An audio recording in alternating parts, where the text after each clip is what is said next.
Olá, tudo bem? Eu sou o Fernando, agradeço a sua companhia. Seja bem-vindo a mais uma vez aqui, né? A um vídeo do nosso canal é sobreviver, sobre as coisas da vida, sobre aprendizados, reflexões e por aí afora. É um prazer estar com você por aqui, conversar contigo mais uma vez, num tom bem tranquilo, bem calmo. E hoje nós vamos refletir sobre uma coisa muito bacana. Jesus o Cristo, quando esteve por aqui, ele teve, eu acho que uma das, por ser um ser divino, né? O próprio Deus em pessoa, encarnado, né? O Sermão da Montanha é alguma coisa que me chama muita atenção pela beleza das palavras, pela história e pelo aprendizado que ele traz para o nosso dia a dia. Podemos dizer que é quase uma bula, né, diária para as nossas coisas. Eu queria rapidamente, para não tomar muito tempo, né, até porque ninguém gosta de vídeo muito longo na internet também, mas falar com você um pouquinho sobre os tópicos que ele, segundo o Evangelho de Mateus, teria abordado no Sermão da Montanha. Vamos ver de uma forma bem simples, né? Para que a gente possa trazer isso para o nosso dia a dia. Então ele diz: Bem-aventurados os pobres de espírito, porque deles é o reino dos céus. Jesus sempre reconheceu a humildade das pessoas pobres de espírito. Não são pessoas ruins, não são pessoas que são más. Meu ponto de vista, né? A reflexão nossa aqui. Pobres de espírito, às vezes, são pessoas que recebem, né, os ensinamentos, mas não têm aquela capacidade total de compreensão. Então, precisam de uma atenção maior, precisam, nem sempre entendem exatamente o que as palavras, o que as reflexões tendem a dizer, mas isso não é uma coisa ruim. Significa que são pessoas extremamente humildes, né, que precisam ser ensinadas com amor e com carinho. Então são os primeiros que ele fala, né? Bem-aventurados os pobres de espírito, porque deles é o reino dos céus. Olha que coisa bonita, ele diz: vem, é com vocês mesmo que eu quero falar. Isso é muito bacana, é um ato de amor muito grande por parte dele. Segundo, ele diz: bem-aventurados os que choram, porque eles serão consolados. Quando ele diz isso, eu acredito, eu estou falando comigo aqui, com você, né? Como eu digo sempre, não é obrigado a acreditar em nada daquilo que a gente diz aqui, mas quando ele diz bem-aventurados os que choram, porque serão consolados, ele diz o seguinte: todos aqueles que sofrem os desafios do dia a dia, as agruras, as dificuldades, e muitas vezes, sem saber o que fazer, acabam chorando, acabam, sabe, se introspectando. Quantas vezes você não foi para o seu quarto, não foi para algum lugar chorar e pedir ajuda de Deus? E ele diz: bem-aventurados os que choram, porque eles serão consolados. Na tua tristeza tu não estarás sozinho. Deus está contigo no teu momento de felicidade e no teu momento de tristeza também. Então, de uma forma muito simples e rápida, essa mensagem de Jesus diz o seguinte: não fica preocupado. Bem-aventurados os que choram, porque tu serás consolado. Tu serás consolado por esse jovem de 30 anos que vive até entre espírito, entre nós até hoje, e ele vai ajudar a te consolar, desde que você abra a tua porta do coração para ele. Em outra ocasião, ele diz: bem-aventurados os mansos, né? Porque eles herdarão a terra. O que é ser manso? Ser manso, gente, não é ser bobo, não é se fazer ou ter sempre uma atitude boba. Ser manso é ser gentil, bondoso, paciente, ter aquela calma, sabe, nos momentos mais difíceis da vida. Então, bem-aventurados os mansos, porque será deles a terra. Eu vou dizer um negócio para você. Quantas vezes a gente tem uma coisa que diz assim, né? O valente morre cedo, né? Porque quer encarar todo mundo, quer. Eu vou dizer um negócio para vocês, fazer uma afirmação. Eu já tive durante a minha vida, antes de uma transformação espiritual muito grande que houve na minha vida, eu tive, sim, alguns momentos de extremo, mais novo, obviamente, né? Até porque, vamos dizer assim, os hormônios à flor da pele, eu já fui muito esquentado. Mas hoje, e eu devo isso muito a Cristal também, que, como eu digo sempre, que é uma pessoa muito espiritualizada, ela me mostra coisas assim maravilhosas. E essa passagem do Sermão da Montanha, bem-aventurados os mansos, porque eles herdarão a terra, é muito bonita. Ou seja, não adianta. Gente, quanto mais nervoso, ou você morre de estresse, ou você passa com um AVC, ou você passa às vezes de um modo mais violento. Então, tenha calma, tenha mansidão, né? Vamos levar as coisas com um pouco mais de calma. Ele diz: bem-aventurados os que têm fome e sede de justiça, porque eles serão fartos. né? É, a fome de justiça que Jesus, para o meu ponto de vista aqui, se refere, é aqueles que têm a fome do conhecimento das leis da verdade, da lei da ação e da reação, da lei do amor, da lei do afeto, né? Então, assim, aqueles que têm fome de justiça, muitas vezes, quantas vezes, né? Quantas vezes a gente é injustiçado, às vezes as pessoas falam mal da gente, as pessoas denigrem a imagem da gente sem conhecer a gente, né? Acabam nos justificando ou acabam nos julgando como se pudessem fazer isso, né? Muitas vezes pela boca dos outros. Então, nesse momento, nós somos injustiçados. Mas não te preocupa, porque se a tua consciência está limpa, e a gente já falou isso aqui várias vezes, né? Se a tua consciência está limpa, o que os outros falam é a opinião deles. Não é a tua consciência, não é a tua verdade.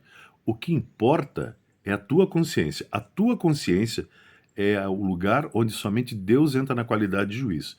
E a opinião alheia, aí é problema deles. Ninguém tem nada a ver com isso. Então, assim, bem-aventurados os que têm fome e sede de justiça, porque eles serão fartos. Se tu faz a tua coisa certa, se tu tem os teus os bons modos, se tu tem as tuas boas práticas, se tu tem sempre aquela coisa de fazer as coisas perfeitos, ninguém somos, né? Ninguém de nós somos perfeitos, né? Perfeito só Deus, o Criador. Mas assim, quanto mais próximos nos tornarmos perto do perfeito, mais tranquilos estaremos de corpo e alma, né? Então, bem-aventurados os que têm fome e sede de justiça, porque eles serão fartos. Tu terás fartura no momento da tua justiça. Pode ficar tranquilo, não te importa com o que os outros falam de ti. Sabe, Deus conhece o teu coração como ninguém, e para quem ele conhece o coração, nada falta, até porque as leis dele suplantam esse mundo maluco que a gente conhece, e com certeza ele está sempre abraçado contigo. Isso aqui é muito bonito. Bem-aventurados os misericordiosos, porque alcançarão misericórdia. Jesus, quando andou por aqui, foi realmente assim um mestre do perdão e da misericórdia. Jesus era um cara extremamente misericordioso, um jovem que espalhou perdão por onde quer que fosse, mais do que sofreu, mais do que a história dele remonta e diz que ele sofreu, que ele foi perseguido. Bom, você sabe da história, morreu crucificado, tudo, né? E mesmo com isso tudo, né? Mesmo com isso tudo, ele teve misericórdia da humanidade e diz o seguinte: eu vos dou a paz, eu vos deixo a paz, eu vos dou a minha paz, né? E mesmo durante a sua crucificação entre os dois ladrões, o ladrão olha para ele e diz: me perdoa, né? Será que existe um lugar para mim, né? No teu reino? Ele fala isso de forma obviamente muito, não fala exatamente isso, né? Fala de uma forma mais, digamos assim, dúbia, mas ele pergunta: eu sou ladrão, eu estou aqui porque eu roubei, mas tu não fizeste nada.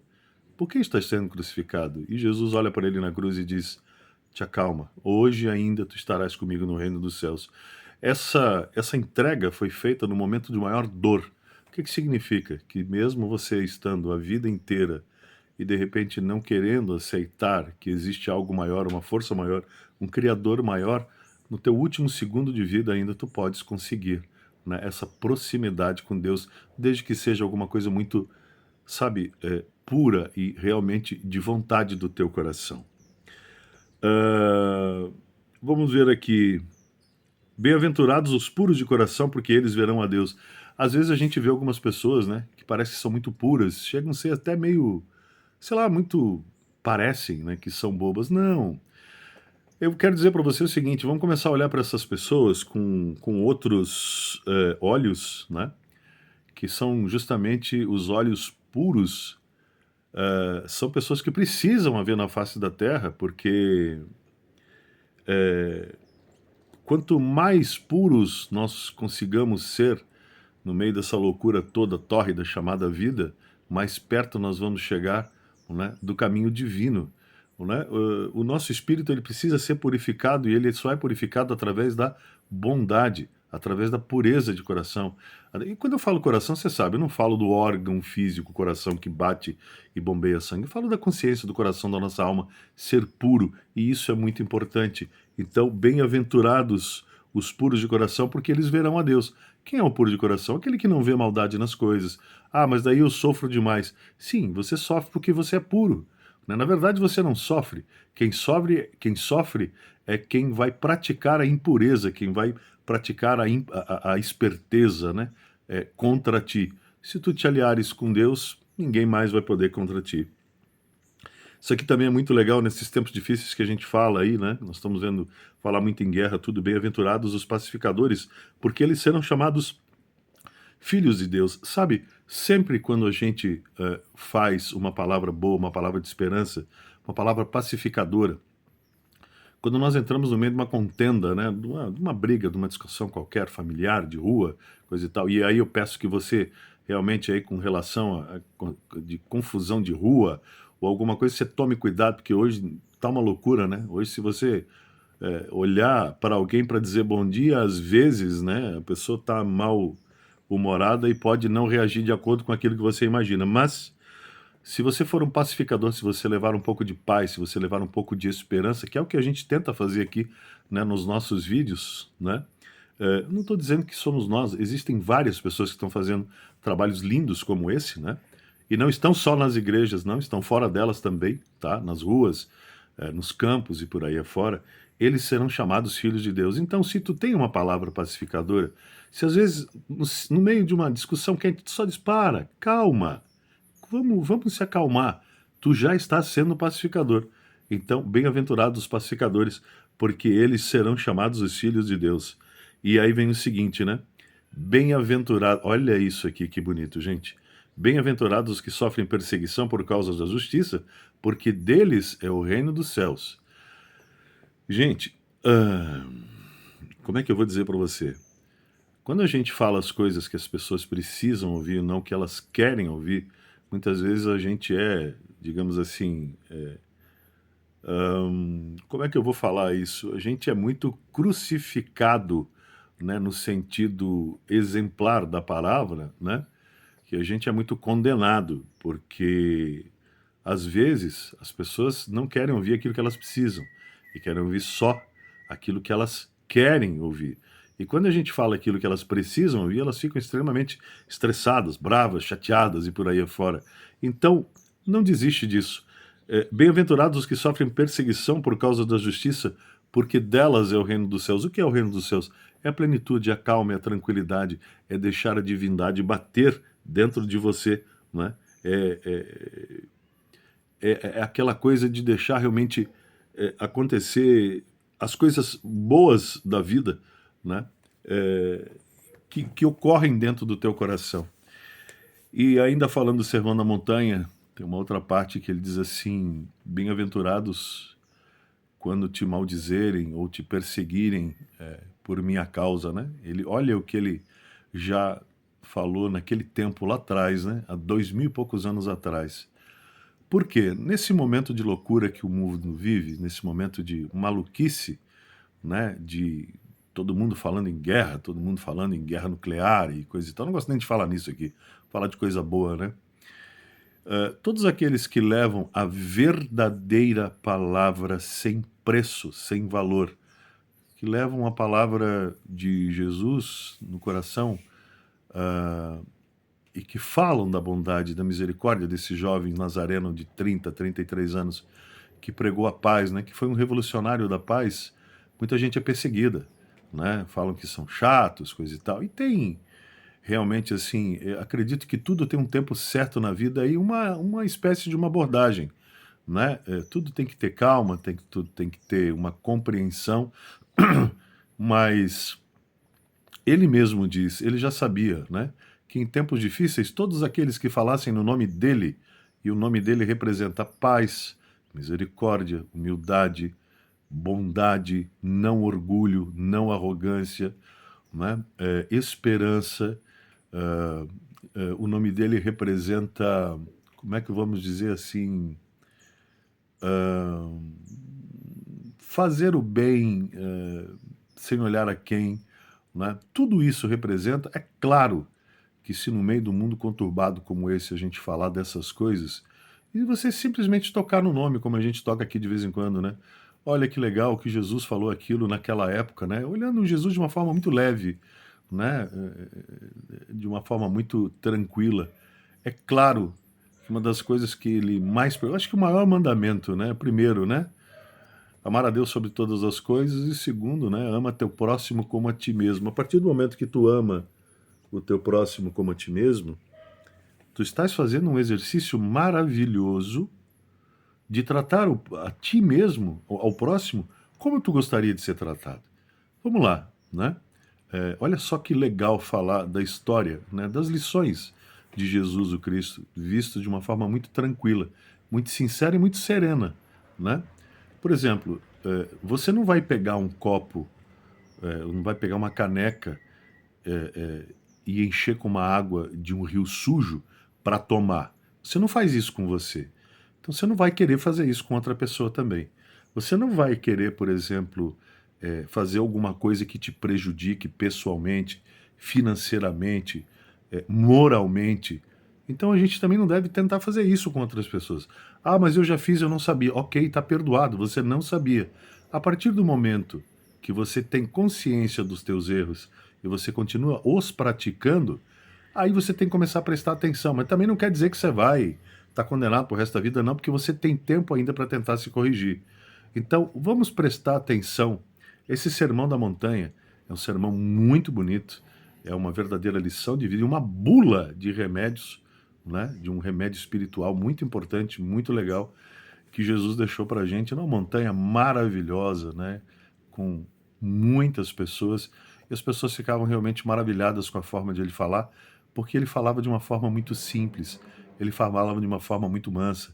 Sabe, eu vou ser sincero, eu de certa forma gostaria, né, de poder ter assistido também esse sermão de perto, né, porque dizem que o rosto dele, né, existe inclusive, há quem diga que não, né, um alto oficial romano chamado Publius Lentus, que fez uma carta ao imperador na época falando, né, de como era a face de Jesus. Quando ele olhava para alguém, né, ele hipnotizava as pessoas, no bom sentido, né? Você entendeu? Hipnotizar, né, no bom sentido, pela tranquilidade da sua face, pelo amor, pela misericórdia que ele passava para as pessoas, pelo entendimento. Você podia chegar com o maior problema possível, com a tua carga mais pesada, com tudo aquilo que tu tinha. Gente, existem relatos, fatos, né, no Evangelho de Mateus, de que ele curou os cegos, de que ele teria levantado os coxos, teria feito os paralíticos andarem. Você já imaginou que conversa maravilhosa que seria a gente poder parar e conversar meia horinha, né?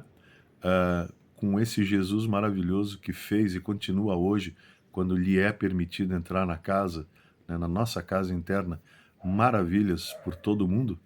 Vamos fazer o seguinte, vamos tentar chegar mais perto desse sermão da montanha todos os dias. Se não der para praticar todos os atos do sermão, mas pelo menos, né, que a gente consiga se aproximar o mais perto possível daquilo que ele deixou, como eu digo, como uma bula de mandamentos, né? E se possível respeitar os dois primeiros, né? Amar a teu Deus acima de tudo, né? E ama o teu próximo como a ti mesmo. Por quê? Porque o teu próximo é teu irmão, não importa a cor, a raça, o credo, ele é teu próximo. Não importa nem se ele é ateu, né? Porque eu acho engraçado que o ateu é assim, né? O ateu, ele é ateu. Mas o primeiro problema que acontece, muitos deles, né, com todo respeito aos ateus, também eu respeito os ateus também, não quer acreditar, é um direito que você tem, e eu te respeito também, como ateu, né? Mas a maioria das vezes eu já tive com alguns ateus, né, nessas caminhadas aí, nas nossas andanças, por esses cantos que a gente vai aí fazer as palestras, coisa e tal, e a gente vê, né, o ateu ele vai para te observar, né, ele vai para tentar achar um erro naquilo que você fala, para poder ser contundente, para poder testar, né? E como a gente não está lá para bater boca com ninguém e apenas para falar sobre a esperança que existe na vida de cada um de nós, né? Quando dá alguma coisa errada, muitos dos ateus são os primeiros a dizer: "Oh, meu Deus do céu!" Pois é, mas são ateus, né? Então, eu acho isso engraçado. Mas respeito também. Eu quero deixar para você aqui essa reflexão. Leia o Sermão da Montanha, né? Ele é curto, é bonito e é acho uma grande, eu gosto de falar essa palavra aqui, uma bula para os nossos dias atuais de um monte de sofrimento, de um monte de coisa que a gente pode evitar se a gente ouvir um pouquinho mais daquilo que Jesus, o Cristo, eu estou falando aqui de uma forma histórica, de uma forma, você pode ver que eu não citei aqui, eu citei os livros porque, mas eu não estou entrando no lado técnico, eu estou entrando no lado humano da coisa. Tem uma abordagem diferente, uma abordagem mais tranquila, uma abordagem mais simples, né? Para que você conheça essas bem-aventuranças e tente se encaixar em cada uma delas sempre que possível. Se não conseguir se encaixar em todas de uma vez, se encaixe numa por mês, numa a cada 2 meses. E quando você conseguir encontrar essa paz de espírito que está aí dentro de você, está perdida, mas por causa dessa tribulação toda no mundo, talvez você não tenha achado ainda, quando tu achares essa tua paz de espírito, você vai ver. É uma coisa mágica e divina. A tua vida começa a se acalmar, você começa a ser rodeado por coisas cada vez melhores e, sabe, a vida da gente começa realmente a ir adiante. Eu não estou falando nem financeiramente, eu estou falando espiritualmente, porque quando tu te centrares no teu espírito, todas as coisas que vierem no teu material, Deus vai te dar exatamente aquilo que você precisa, nem a mais, nem a menos. Deus não tem nada a ver com riqueza financeira, até porque se o objetivo da vida fosse ganhar dinheiro, quem ficasse rico não morria. Um grande abraço, tudo de bom, fiquem com Deus e continue acompanhando a gente aqui pelo nosso canal. Fique com Deus, Deus nos abençoe.